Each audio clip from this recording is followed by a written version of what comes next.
למה רוב מאמני הכושר מצליחים כל כך? אתה רואה שהוא מצליח, יש לו מלא לקוחות, הוא משיג כל הזמן פניות, לידים מהסרטונים שלו, ורק אתה מפרסם בלי הפסקה ושום לקוח לא מגיע. למה זה קורה? בסרטון הזה אני אעבור איתך 5 דברים שעוצרים ממך ולמה אתה לא מצליח והוא שם כן מצליח. הדבר הראשון והכי חשוב שיש, רוב האנשים מתעלמים ממנו, זה בידול. אני יודע ששמעת על זה בעבר. מה זה בידול? מה זה בכלל אומר? מה שונה ממך אליו? מי אתה? מה אתה עושה? למה אתה ולא הוא?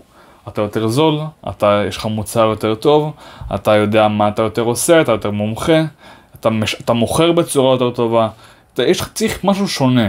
צריך אולי קהל יעד שהוא יותר ספציפי. תהיה שונה מהקהל, מהמתחרה שלך. אל תהיה כמו כל מאמן כושר, אני זה וזה, אני שלומי בנוני, עושה כל מיני זה וזה. זה לא מעניין אף אחד. צריך להיות יותר ספציפי.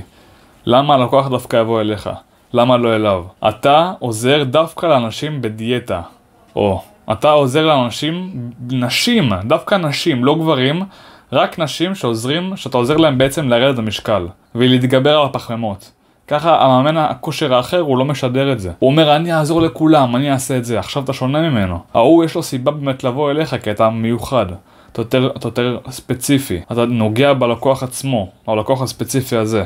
עכשיו אתה אומר, אבל מה, יהיה לי פחות לידים? אבל לא. עכשיו שאתה נוגע באמת בקהל ספציפי, הוא יבוא דווקא אליך. יש לו סיבה לבוא אליך. אז בידול. דבר ראשוני שאתה צריך לעשות זה לפרסם בלי הפסקה. הרבה אנשים חושבים ואומרים איך דור אקשטיין כל כך מצליח. דור אקשטיין מצליח בצורה מטורפת בגלל שהוא מפרסם בלי הפסקה. לפחות פרסם בלי הפסקה. אתה תראה שעד היום הוא כל הזמן מפרסם, כל יום, כמעט כל שעה, כל הזמן, הוא כל הזמן, טק, טק, טק.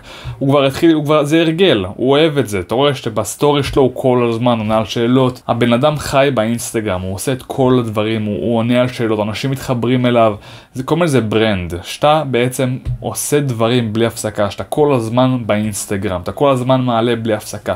בלי הפסקה, אנשים לא מבינים עד כמה חזק זה. וכך הוא הצליח בהתחלה שלו. דור אקשטיין כל הזמן התמיד בהתחלה. אתה תראה שבסרטונים הקודמים שלו כל הזמן, כל יום, 2-3 סרטונים, בלי הפסקה, טק טק טק, כל הזמן.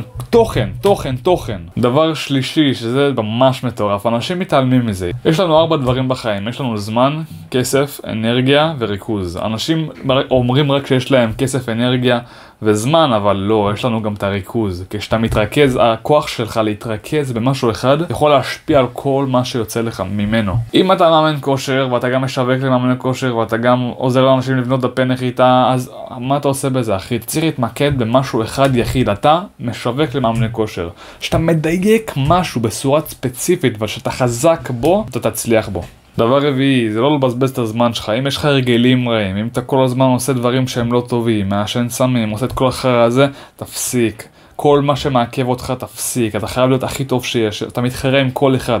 כל מאמן כושר רוצה להצליח. אתה חייב להיות הכי טוב שיש אם אתה רוצה באמת להצליח, להרוויח טוב, לפרנס את המשפחה שלך ולהצליח. בסופו של דבר הכל זה תחרות. אם אתה רוצה להצליח, אתה צריך להיות מקום ראשון. דבר חמישי, שזה הדבר הכי חשוב שיש. אם לא תעשה אותו בתכלס, שום דבר לא יקרה ואתה פשוט תתקע במקום כמו שאני נתקעתי.